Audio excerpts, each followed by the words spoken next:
അപ്പോൾ ഇന്നൊരു വോട്ട് ചെയ്തിനിടെ കണ്ടാലോ. ക്ലാസ് ഒന്നും ഇല്ലാത്തതുകൊണ്ട് തന്നെ ഞങ്ങൾ രാവിലത്തെ ബ്രേക്ക്ഫാസ്റ്റ് സ്കിപ്പ് ചെയ്ത് ഉച്ചയ്ക്കാണ് കഴിക്കാൻ ഇറങ്ങുന്നത് എല്ലാവരും കൂടെ. ഇന്ന് ഉച്ചയ്ക്ക് എഗ് നൂഡിൽസാണ് കഴിച്ചത്.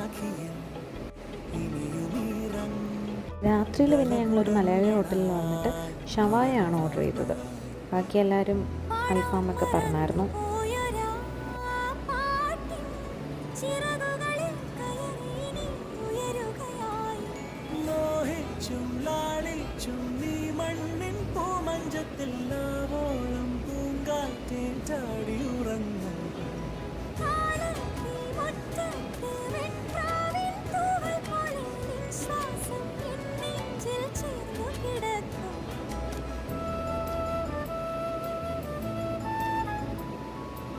അങ്ങനെ ഞങ്ങൾ അതൊക്കെ കഴിച്ചിട്ട് അവിടെ നിന്ന് ഇറങ്ങി നേരെ ചായ ഹബിലേക്കാണ് പോയത്. അവിടെ നിന്നൊരു കോഫിയൊക്കെ കുടിച്ച് സംസാരിച്ച് അങ്ങനെ ഇരുന്നു.